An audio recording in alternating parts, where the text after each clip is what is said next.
Massacre. Massacre. Massacre. Massacre. Don't you love it? Yeah. Gather around and turn it up. It's Massacre Radio on your radio dial, as it would be. Yeah, you heard it right. We're back. We're live with episode 43. I, of course, am your host, the members only Dave, coming out the gate strong and finishing even harder, as we have a lot of show planned for you today, because a little bit later on, I'll be joined by my guest, writer-director Tim Ritter. I'll catch up with him, talk some shop, do a deep dive on the Backstreet Boys, the whole bit. So strap in, get loose, pour your favorite beverage, spark your favorite bud. You're in for a wild ride. It's Massacre Radio, and we're getting after it coming up next. Yeah! This is Massacre Radio. Do you believe in the power of a curse? You ever visited a truck stop? You ever have a job as a waiter and realize tallest man you've ever seen, forgotten where you parked your car? What do you want to be when you grow up? You ever visited a Chinatown section in a major city? Yes, that is correct. You are dialed into the worldwide leader in broadcast excellence, WKMA Cleveland, an HD2 station. A station which, by the way, was voted the best HD2 station in the nation for a record consecutive 2 years. So there's that. The show's called Massacre Radio, and wouldn't you know it, joining me now on the Massacre Radio hotline, it is an honor to welcome in the acclaimed writer-director. Give it up for Tim Ritter. Hey, Tim, thanks for your time today, man. How are things? Oh, pretty good. Good to be here. Appreciate it. Well, I'm very excited to have you on, Tim. So what's the deal? You're still down there in Florida, I take it. No, actually, I moved to the Midwest, Kentucky, many years ago. You know, it's funny you mentioned that because I'm looking over my notes here, and it says Kentucky is, in fact, the bluegrass state. Okay, so why Kentucky, though, Tim? Was it a family thing or just a kind of wanted to get a change of scenery, perhaps? Why the bluegrass state? Down there just a picking and a grinning. Bluegrass, yeah. It was just to, change the scenery and, family, that kind of thing. Okay, so let me ask you, before we really get into things here, Tim, having lived down there in Florida a large portion of your life, what's your take on, quote, Florida man? Because it's like a running joke in the news. In fact, today, I did a Google search, and these are just 3 random headlines that I pulled, okay? Let me go ahead and read these off. Florida man randomly murdered 2 women within hours of each other. Florida man accused of DUI hit-and-run punching maintenance worker, then headbutting officer. And not to be outdone, Florida man on bike accused of stealing tip jar fundraising for a baby at a diner. So, Tim, what's your whole take on the mystique or the ongoing presence of this, quote, Florida man? Wow. I'd say crazy as usual. As a matter of fact, for Florida's always just been a very mix-mash, colorful place of just, bizarre individuals. And when I was writing Killing Spree, I was looking through the headlines of like the Palm Beach Post, and one of the headlines that kind of took me was this guy walking down the street nude with a decapitated head, and some people tried to intervene and say, "Hey, what's going on?" He threw the head at him, and that's. Wait. So that was an actual thing that happened in your area, Tim? Yeah, it was an action, and then it was all over the news later that this dude was walking down the street. I forget where, West Palm Beach or Lake Worth or somewhere, and I had cut off somebody's. I think it might have been in his wife's head, and was throwing it at people before the police officers got there. So very bizarre. So it sounds like this whole aura and mystique of Florida man isn't just a recent phenomenon there, Tim. Yeah, it's very, very odd place, and now that the internet is really kind of spotlighting the strange things that go on down there, I would say crazy from the heat, maybe, I don't know. I know you've stated before that Joel Wynkoop was your babysitter way back when, which is how you first met him. What kind of babysitter was he, would you say? I mean, was he a good one? What can you tell us? Definitely, yeah. He lived across the street, and he was making Super 8 movies when I was, like 6 or 7, and he was doing one called The Bionic Boy, which was a spoof on like the $6 Million Man show, which was real big back in the 70s there. So I must have been maybe 7 or 8, but yeah, he was my babysitter, and he was making movies and drawing comic books. As a matter of fact, I was like trying to save my allowance to I got to buy Joel's comic book, and it was really a cool thing there. And I got to be in one of his movies. I got to be I think my dad and I were both in it. We were the bad guys in the van in the Bionic Boy movie, so it was pretty cool. So he was probably a very early influence, seeing that cool teenage neighbor across the street that makes movies. I'm going to do that too. No, he was very responsible teenager and young adult. He was very trustworthy. His father was a pastor, and his mom was, real nice. It was back when everybody knew each other and got along great. Kind of wild. You mentioned he was making his own stuff, his own videos. When was it first brought up between you two, the possibility of collaborating or making films or videos together? Was that something you ever discussed back when he was babysitting you, or did that come much later? Probably 1984 when I made Day of the Reaper. Transferred the Super 8 movie to Beta, and I was selling it through the high school newspaper, and Joel's nephew, Terry, saw the ad I took out on the school newspaper, and he reconnected with me and said, hey, and I remember vaguely he was trying to go to Hollywood and he wanted to be an actor. So he contacted me again, and we were kind of like, hey, yeah, what's going on? Now we're both older. And he goes, yeah, I want to be an actor. And I was like, well, I want to be a director. I just finished this movie, Day of the Reaper. Let's do something. And that's how we kind of teamed up for Twisted Illusions there. Yeah, I guess that makes sense. You want to be on one side of the camera. He wants to be on the other. It's a nice little symmetry, yin and yang type situation going on. Okay, so a quick question here about Killing Spree and Asbestos Felt. I love the movie, Tim, and Asbestos, his acting, his performance is what really took it to the next level and solidified it as a true classic for me, okay? So just talk for a moment about what it was like working with him, not just on Killing Spree, but on Creep and in general. I mean, what in your mind would you say is the sort of it thing that he has that makes him so unique performing on screen? I'd say he's just got this, he's got a personality. He's been in the business on both sides of the camera, front and behind. And he's just got this kind of a strange John Waters-ish cast, for the Dreamland team or whatever his group was there. But he kind of reminds me of some of those folks, and he's just kind of captures everything right there, and a sense of madness and also unpredictability there. It's like, this guy's unpredictable. He's capable of anything, and it's just his whole look and his mannerisms and his nervousness and directing him and all that stuff was, really wild, because you kind of tell him what you need, and then he just takes it from there and goes on, tangents. You do different takes, but he's always professional and, ready to go when you're ready. And on Killing Spree, we would, I don't think he made much money, but we would keep him kind of captivated with scotch. And a lot of times I was like, he's drank so much of that he's not even going to be able to do anything. The minute you wanted to practice with him or you got him on the set to hit his marks or whatever, he was like spot on and did it perfectly. So he's like an amazing dude. And he's amazing to be around, just full of crazy stories and energy and enthusiasm and, general weirdness, which we all love. So, in other words, he's basically a consummate professional. Definitely. I take it you still keep in touch with not only Joel, but Asbestos Felt as well these days. I mean, you guys talk regularly? Yeah, I talk to him about once every few months for sure. So we keep saying, we're going to do something new. We're going to do something, but it hasn't happened yet. But one of these days, what we hope to do is, some kind of, he was supposed to be in Truth or Dare 5, but for some reason it didn't happen. I think he was going out of the country or something. So. Well, you know how these things go, Tim. You keep saying you want to get together and do stuff with your friends, but things don't come together as easily as they did when you were 20. It's a little bit more difficult when you get older, is all I'm saying. Exactly. And then with states apart and everybody's, like I said, suddenly he's going out of the country doing something else. And like, Tim, admittedly, I haven't had a chance to watch all of your films, well, only about half of them, really, but one of them I really did enjoy was Dirty Cop No Donut with, of course, Joel Wynkoop, as we mentioned before. Now, I had read that the film was largely unsuccessful upon first being released. I mean, the critics gave it, by all accounts, scathing reviews. I mean, the movie kind of predates all the reality stuff we watch now and only came out 10 years after the TV show Cops did, so just talk about the background on how Dirty Cop No Donut got off the ground and how it came to light, and why do you think it was so poorly received at the time of its release? Yeah, it definitely was like a riff on Cops, and it was kind of my version of Dirty Harry meets The Bad Lieutenant with, the documentary look.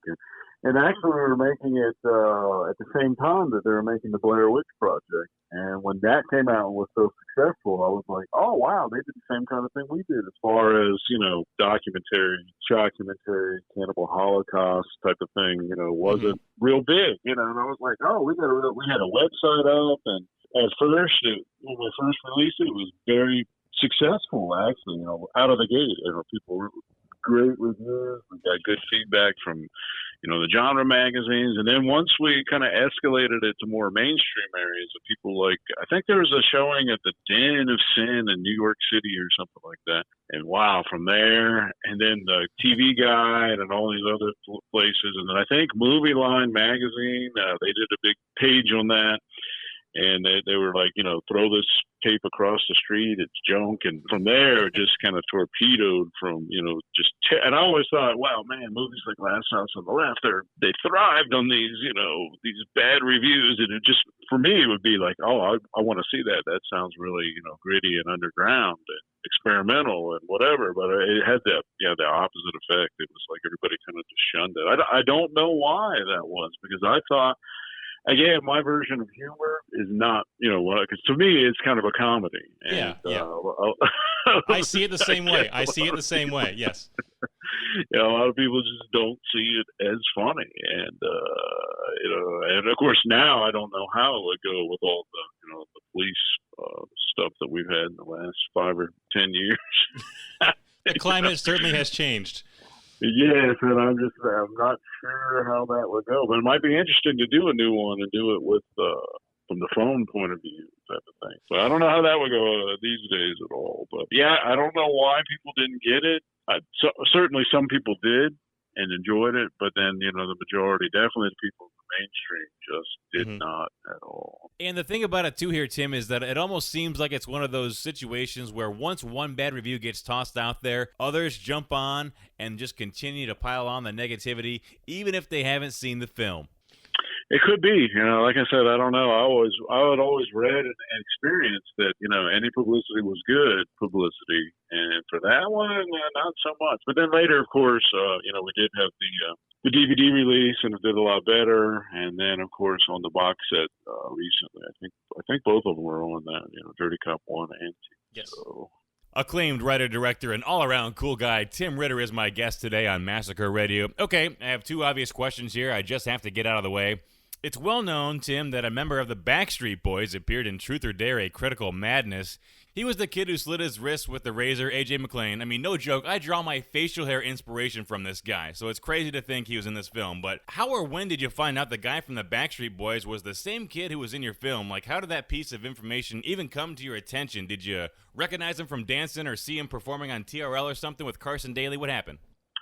No, I think somebody told me, because I really didn't, of course, I'm more into the, Judas Priest, Rammstein, Accept, that kind. So they were like, this guy in your movie, he's like, I don't even know, somebody may have told me in an email or something, and I was like, who, what? And then I looked him up, and, I had no idea, who he was, but they're like, he's a very successful pop star, and I was like, oh, wow. That's cool. And I think he's from Kentucky, as a matter of fact. So that's kind of weird. Strange coincidence. But yeah, then magazines started to do, like, I think Fangoria had this little thing where celebrities that started out in strange slasher horror movies, and I remember they did a piece on them, and then you started to see it everywhere. I would like to know what he really thinks of it. I don't think he's ever really said anything about the movie, But at the time, he was, his mom was pushing him as a child actor. And again, very professional. Showed up. He was probably one of the best kids there that did the job and did it well. So. And the last item, Tim, here on the painfully obvious questions list is, of course, the famous clip of Elijah Wood on Craig Ferguson, and later again on Hot Ones with Sean Evans, which I'm sure too has been brought to your attention since, where Elijah Wood mentions watching Truth or Dare as a kid and having it be a influence on him. Here's the Craig Ferguson audio. Describe the movie you saw when you were 5 years old, the horror movie that turned you into horror. It was called Truth or Dare. It was about a direct-to-video film, shot on video, right, about a guy that had played Truth or Dare as a child and then loses his mind when he finds his wife cheating on him, and he spins out of control and starts playing Truth or Dare with himself and other people, and it gets murderous. Then this masterpiece went straight to video? And it's remained one of my all-time favorite horror films. I've honestly introduced that film to so many people. Well, you've now again. Tell me who's in it and where can I get a copy? I don't know who's in it. The director's called Tim Ritter. He's since done, I think, 5 or 6 sequels, all direct-to-video. Right. The film is fantastic. It's hilarious. I have to say, it's very Truth or Dare, directed by Tim Ritter. Tim Ritter. Okay. It's I'm going to see fantastic. it. Yeah, all right.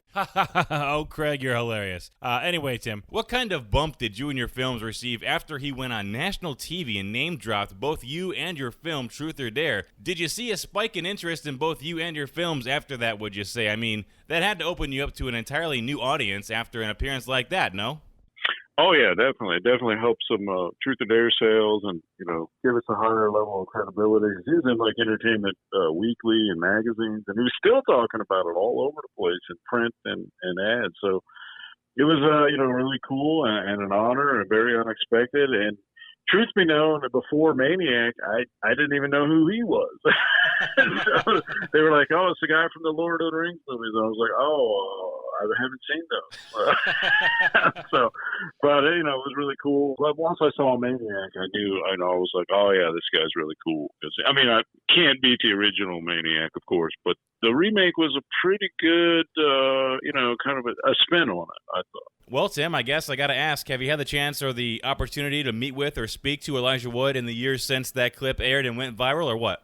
Has not happened yet, but he did, him and his company, they did get permission from us they took Truth or Dare to some places like Cannes Film Festival, and they did a showing of the movie and where he did a commentary through the whole movie and kind of told the crowds what he liked about it and how it affected him as a kid and everything. So, I mean, he's been great as far as it's been incredible that, somebody like that was so taken by, one of my movies, even if it's just nostalgia, or whatever got him into the, I guess it was kind of his gateway drug into horror. And on that note, we're going to take a brief time out here on Massacre Radio and be back with more from my guest, writer-director Tim Ritter, after this. Próximamente después de la Máscara de Radio, chicos han enviado varios mensajes de texto sin respuesta. Podría ser que está aquí para chupando polla o solo sea una pera. La respuesta ya está ya mucho más. A continuación en WKMA Cleveland, una estación HD2. WKMA Cleveland. Radio with a kick. We're back here on Massacre Radio on WKMA Cleveland and HD2 station, kicking everybody's ass up and down the East Coast and everywhere in between. All right, my guest today is writer-director Tim Ritter. Now, Tim, where were we here? I'm going to shift gears here on you, Tim. I had read in a previous interview that you did, Tim, where you were quoted as saying that the main reason to create is to really, truly feel alive, okay? So my question here is, what are some other things, creative or otherwise, in life that really give you that jolt or fix, so to speak, and make you feel truly alive? Is there anything that compares? No, I think creating is, one of the things, and everything, that I enjoy kind of feeds into that, whether it's listening to really cool music or soundtracks or reading a really good book or a true crime book. You get inspired by all that. So that I think it all comes back around to, feeling alive when you're processing all that and then, creating. For me, that's like the big jolt, and it all kind of comes around, I think. But yeah, as far as like, having a hobby, skydiving or some daring type of thing, I don't think I have anything like that. For that rush, Oh, come on, Tim. You've never been skydiving before? That seems like something right up your alley. I mean, you seem like a thrill seeker in that sense, That's the kind of read I was getting on you. Probably not. Have you done it? I had an aunt that did it. Well, it was one of her bucket list things, and she enjoyed it. But I don't think I would want. I don't really like heights so much. As the listeners know, some of your earlier films were shot on video back when doing that was kind of the thing. It was cheap, it was accessible, it was easy to work with, that sort of thing. I know the biggest piece of advice you have for aspiring filmmakers is to just go out and do it, no matter what. My question here is, are you at all surprised that these days we haven't seen really a rise in films that are shot on cell phones with them being so readily available? I mean, yeah, sure, it's possible because the quality is really good. If you did it, well thought out with shots and everything like that. I mean, a lot of these phones are as good or better quality than, some of the modern cameras that you can buy. So, I mean, yeah, it is kind of strange that there's not more shot just like on an iPhone. But, I guess everybody really likes to have more control, more professional control where you can control the bells and whistles and exposure. And I mean, you can do a lot of that on the cameras, the iPhones, but perhaps, having all that on a more professional camera with lens changes and all that, maybe that's what people were looking for when they do a project. But isn't there a feature that some big director shot on an iPhone? Tim, I wanted to ask you about practical effects in the horror genre especially. A lot of the time they CGI in the blood or in the gore or what have you. As far as practical effects are concerned, Tim, do you think that maybe we reach a day in the future where people become so reliant on CGI gore or special effects where they basically lose the recipe, the finesse, the whole artistry of it all? Do you think that day will come soon or later? I don't know. There's a lot of people who love practical effects, and myself, I use a little mixture of both, but I try to do everything practical. But when it's impractical, sometimes you have. In other words, if you go to a place and you want to spray blood all around, you get a cool killing, and it's like, now you can't spray, you can't get this place all messed up. I think it's okay to go ahead and try to utilize that kind of stuff. But I don't think it'll ever go away because there's just too many people who love it, and like myself, they find other people that do it, or I'll do it myself. I mean, when I read Tom Savini's Grand Illusions 1 and 2, and I'm by no means an effects artist, but I try to figure out how to do stuff myself, and everybody that I work with, and most of the people that I collaborate with and know, they all do their own stuff. So I don't think it'll ever totally go away. As far as Hollywood, it's possible, but I think they prefer a mixture right now. But in the future, as we see with the superhero movies, they really look more, to me, they look more and more cartoonish. So it's hard to tell them apart from a video game now. So I think you are right that it could be possible in the future for Hollywood stuff where they completely change over or just use a very light mixture. But I mean, I think there's still always going to be a place for practical special makeup effects because your actors are going to be able to see it and give you better performances because they have something to react off of. And there's nothing like, I don't know if you saw, what was that Nicolas Cage movie, the vampire comedy one? Oh yeah, Renfield, yes. I saw that. They had some blood CGI in there, and they were spraying it all around. And then the blood misses the actors. When they land, there's no continuity. So it really, it doesn't work in some cases, in a lot of cases. So it's just like, oh, wow, where'd the blood go? It flew up in the air, hit him in the face, and it's gone, and his face is clear the next shot. You're listening to Massacre Radio on WKMA Cleveland and HD2 station. My guest today is none other than Tim Ritter. You know his films Truth or Dare, A Critical Madness, Creep, and Killing Spree, just to name a few. Tim, speaking of Killing Spree, and also sort of the segue off that last question about special effects too, I saw a video from 1994 where you were on the radio with Herschel Gordon Lewis, of all people, promoting the film Wicked Games. It was on WTFL AM 1400 Fort Lauderdale. Here's a clip from that little interaction. Tim is a wonderful guy because his ego is not on the line. And I admire that. I'm serious. I really do admire that. You think he's got a future in film? Positively. I think the only thing he has to do is to say to himself, if I were watching this thing instead of making it, would this scene have any effect on me other than one of ridicule? Do you by chance remember this particular instance I'm speaking of, Tim? Oh, yeah, definitely. Well, yeah, Herschel Gordon Lewis, he was more or less critiquing Killing Spree right in front of you and pointing out all these different things he didn't like or would have done differently, live on the air, mind you. Just what else can you tell us about that instance? I mean, here he is, one of your idols, and he's trash-talking you live on the radio in your face. Yeah, that was not good. I did get him to sign my book afterward. I have the amazing Herschel Gordon Lewis book. But yeah, I was kind of taken aback by that. I don't know if they were doing that for publicity or to try to rile me up, or that was back in the day where controversial radio was more if everybody was arguing and screaming like Morton Downey Jr. and all that kind of stuff. Howard Stern. I mean, I don't know, but I was really upset by that afterward, but I still respected H.G. Lewis, and he's always been an influence, Blood Feast, 2000 Maniacs, and all that stuff. So it didn't, but it definitely was disappointing that he was like so, the opposite of how I thought he, would be. Like, oh, cool. But then again, maybe he felt threatened that, other people are in my area now, But at the time, he was not even going to, was not even doing anything. It's been a long time. He's not done a movie in, many, many years. And then, of course, later he did a sequel to, I guess, Blood Feast, and, did a bunch of it. And Joe Wankoop ended up being in the Uh-Oh Show, one of his last movies. It says here in my thick research packet the producers of this fine radio program have provided that you were in part humiliated and vowed to quit making movies altogether. I mean, why though? Why'd you take it so hard, the H.G. Lewis thing? I mean, ultimately, who gives a shit about what he thinks anyway? You know what I mean? Yeah, that's true. I was probably just young and, too sensitive.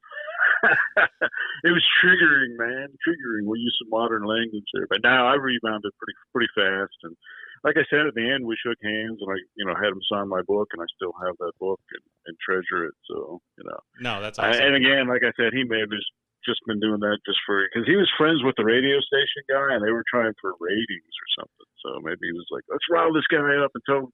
I was like thinking, because the one thing he said, the head looks fake. And I'm like thinking, and I should have said it. I should have said, yeah, you look who's talking. He used mannequin heads in your movies. You didn't even have a guy make a head. And see, this sort of thing happens all the time when you come up with what you should have done or what you should have said after the fact, after you replay it in your head time and time again. It's like that one episode of Seinfeld with George, Yeah, it is kind of like I said, I forget how old I was, like 23, 25, something like that. So I was like, I didn't know what I was doing. I was like, this guy's a celebrity. I was probably one of my first encounters, with a bigger celebrity, in my mind anyway. So. Now, Tim, this is interesting. I'm reading this as written here. It says about Patricia Paul and how you went on the cable access show Center Stage to promote Wicked Games with her, and you had made comments about how the film liaison officer would only help bigger filmmakers. I'll let your audio commentary on this take it from here. I complained that Palm Beach County's film liaison officer, Chuck Eldred, only helps large filmmakers to the exclusion of local smaller ones. My remarks were then cut out and censored from the show by local government officials who operate the cable channel. Does this story ring a bell, Tim? Oh, yeah. They even said, I think we set up my own 900 number with the cut lines. They took them out of the show, and somebody put them up on a 900 number. You could hear the uncensored, whatever it was that they had cut.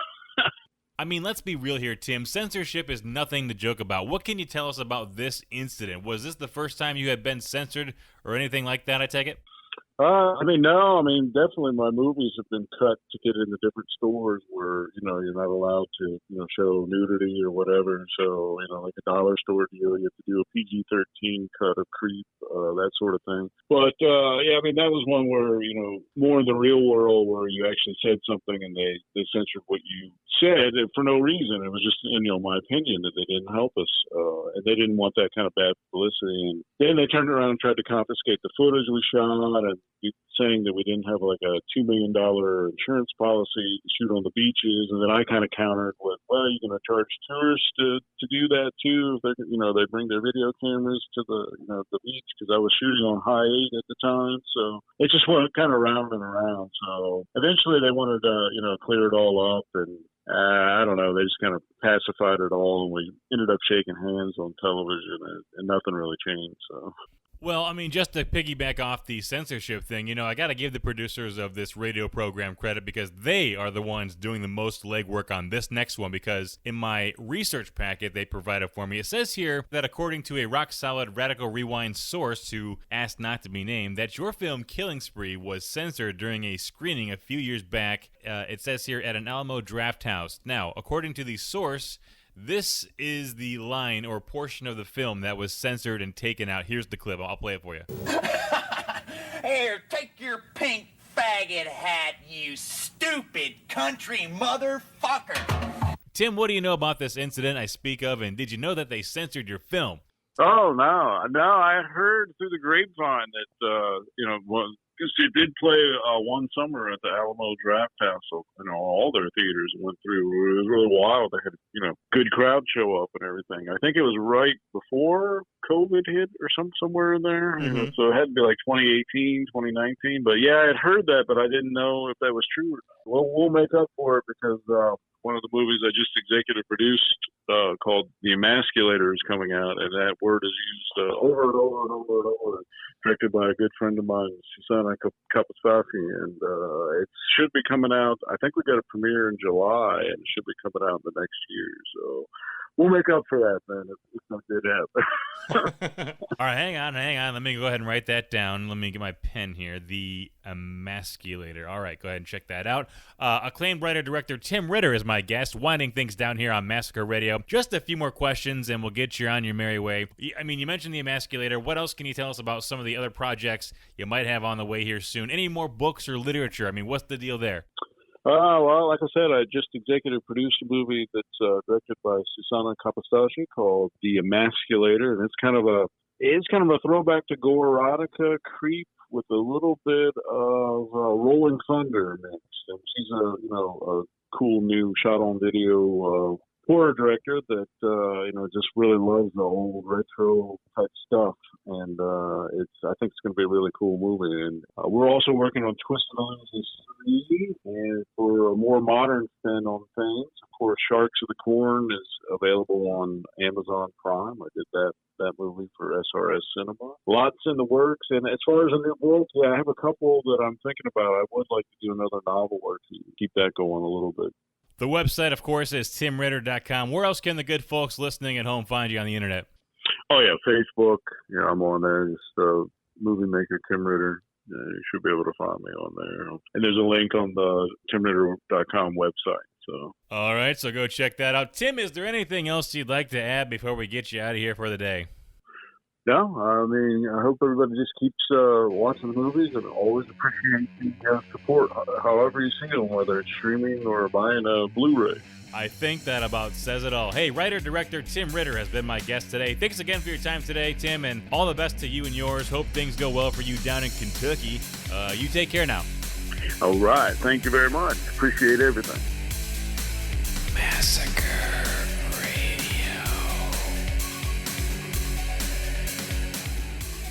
Hey, thanks again to my guest, writer-director Tim Ritter. It's good to catch up with him. I still can't believe they censored Killing Spree. I mean, my goodness. Doing something like that is very involved. There are levels to this sort of thing. They had to cut it from the master. Again, this is all allegedly according to a Radical Rewind informant who was on the scene the night this all went down, allegedly. Hey, I'll leave you with this, my final thought. Physical media is cool, streaming is cool, but can't we all just get along? I'm Members Only Dave. I'll talk at you next week.